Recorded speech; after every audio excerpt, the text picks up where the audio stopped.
Good morning, folks. We are coming to you from the garage here, and the bike garage, small bike garage where we're fixing the dog is running around.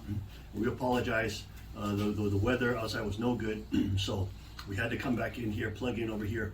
The point is, today we are on the big Memorial Day run that we only found out about a week ago, and it's incredible because it's now a 23rd year annual run on Memorial Day weekend to remember the fallen heroes, the fallen soldiers, those who made the ultimate sacrifice, died, shed their blood, so that we and our children and grandchildren can live in a free country, even though that's eroding very quickly before our eyes. But the point is, Memorial Day weekend, we must remember the reason for this weekend, how important it is to remember the fallen soldiers who dedicated their lives and lost their lives, the most precious thing we have, precious gift we have, fighting for the sake of the freedoms and the protection of the Constitution of the United States of America. So we salute all those fallen soldiers and all the folks who have served in keeping this country safe. We tip our hats to you and we salute you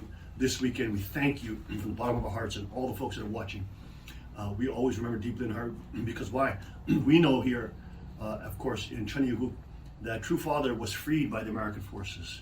The American forces fighting for freedom on the able type side, the divine principle talks about very clearly, the able type side versus the Cain type side, which is communism. And on the able type side, of course, leading the charge with the United States and freeing True Father from the Hungnam death camp, freeing Father from the 2 and 8 months, I believe, right? 2 years and 8 months of forced labor and imprisonment in the Hungnam death camp. Which then Father, after he was freed by the American troops, there was miracles that were happening in the prison, and Father said, anybody who stays within, within my vicinity, you will not perish. And the bombs dropped, everything exploding, bombs going off everywhere, walls being blown out, etc.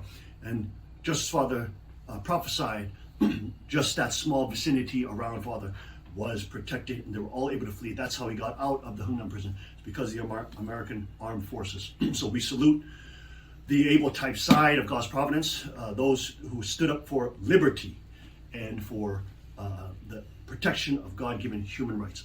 So that is a great part of Father's history and Father's story and providence, and it can never be forgotten, and is now in the annals of all time that America was the major superpower.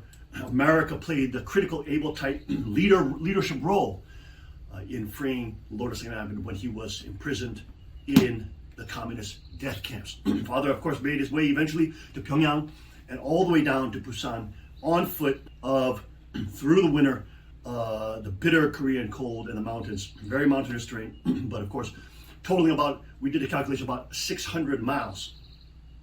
And of course, this is something we remind the young people as they're preparing now for Colorado training and doing about 37 miles through the Colorado Rocky Mountain wilderness, is to remember the Father's course. I mean, this is nowhere near. 40 miles walking with a pack is nothing, and we're at 600 miles.